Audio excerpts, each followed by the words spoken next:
Hello everyone, I'm back again, and I just wanted to give you an update as to what I think of an LG OLED after a year. No, 2 years now I've owned this TV, and you know what? There are some things I like about it, and things I don't like about it. So, to start off, things I like about it. I absolutely love the response time for my games. It really can't be beat. It's amazing for that.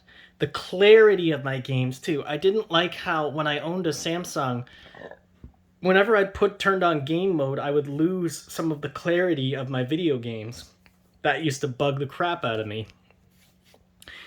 And then, another thing that I like about OLEDs is just the fact that they are really contrasty. Like, you can get all the way down to true black, and it doesn't feel like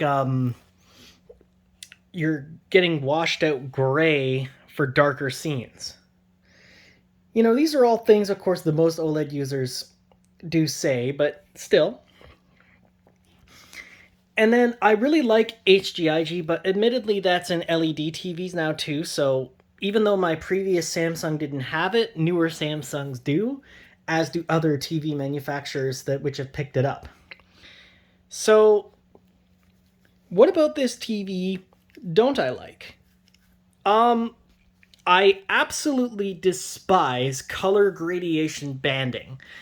Now, I don't know why this is, but there's only two ways to clear it up.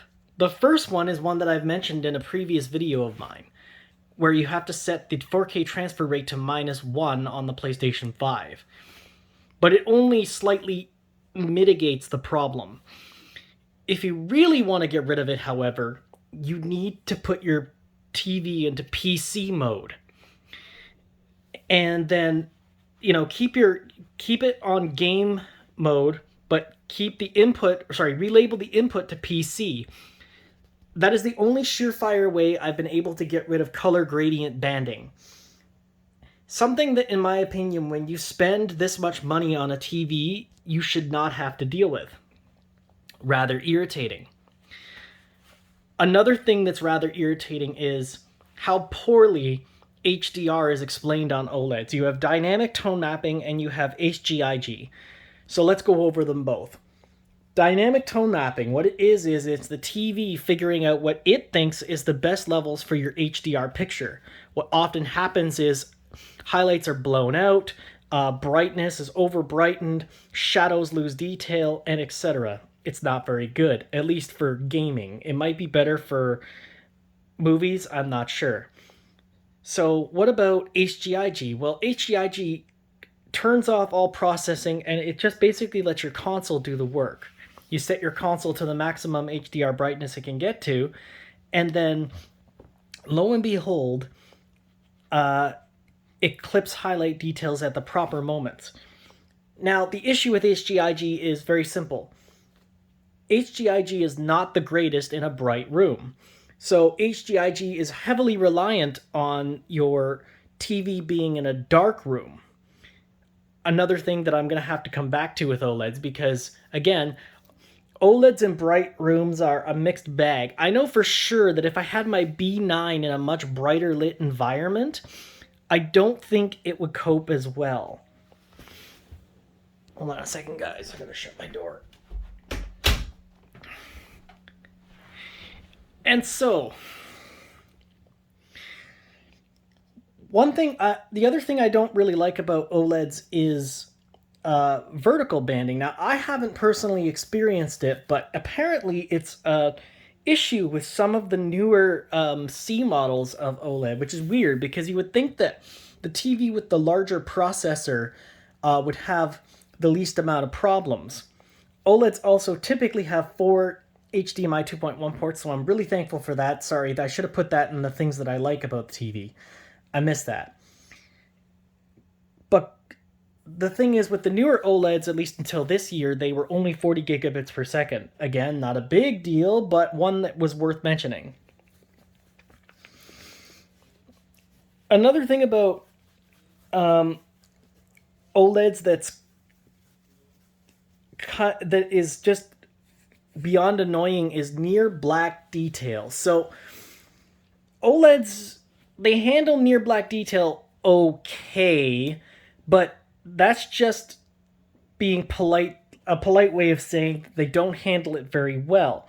They handle shadows pretty good, true black, of course, but when it comes to kind of in between colors, that's where you run into problems. And often that is where you get your gradient banding as well. So, it's. These are things that a lot of reviewers I find are not mentioning about OLEDs, and it's kind of driving me nuts, to be perfectly honest. Another weird thing about the gradient banding is it only happens for some reason most of the time in game console mode.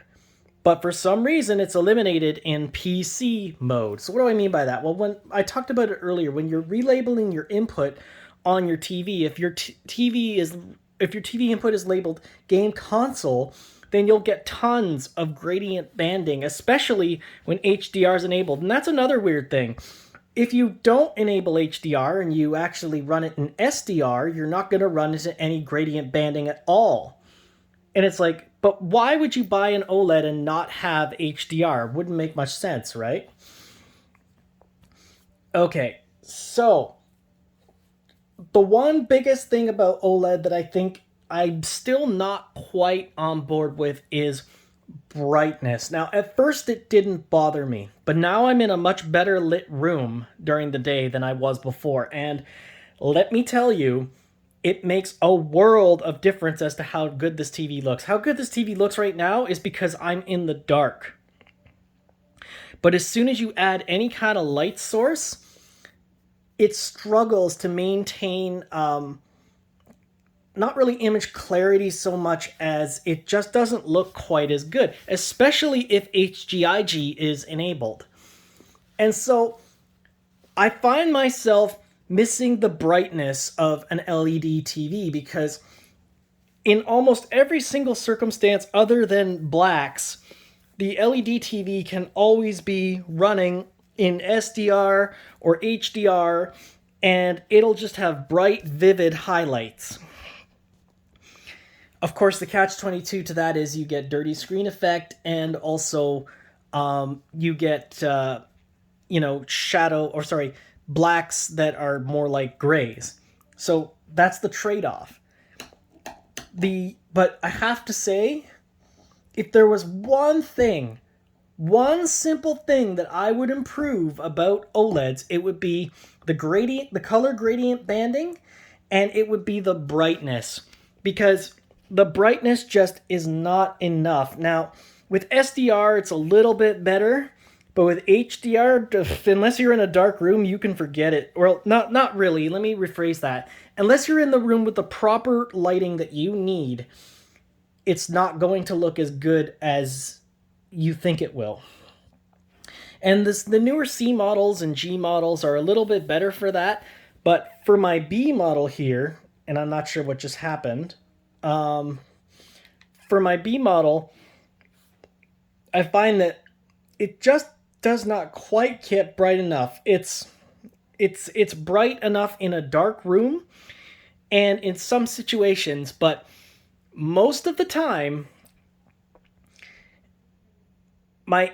if I were to fire up my Samsung next to this thing, it would just completely destroy it in terms of brightness. Now, here's the thing. Until this year, LED TVs did not have very many HDMI 2.1 ports. So, you got to kind of take it with a grain of salt. So overall, I really love OLED, and I would honestly buy OLED again.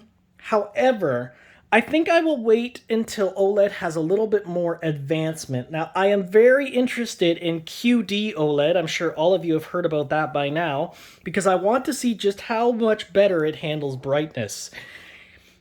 And also, of course, with that new increase in brightness, how it handles burn-in and among other things, right? So that's another thing about OLED I say that would be a drawback. Now, it's not been a drawback for me, but burn-in is a very real fear. Now, has never really been an issue for me, but many others have had issues with it. And it varies. There's panel variants on top of everything, right? So, you know, it's, I don't want to say it doesn't happen because it does. And I have seen image retention in this TV. Now, mind you, it went away after a little while, but it does happen. And so, in closing, after owning an OLED for about a year, 2 years, would I go back to getting an OLED again?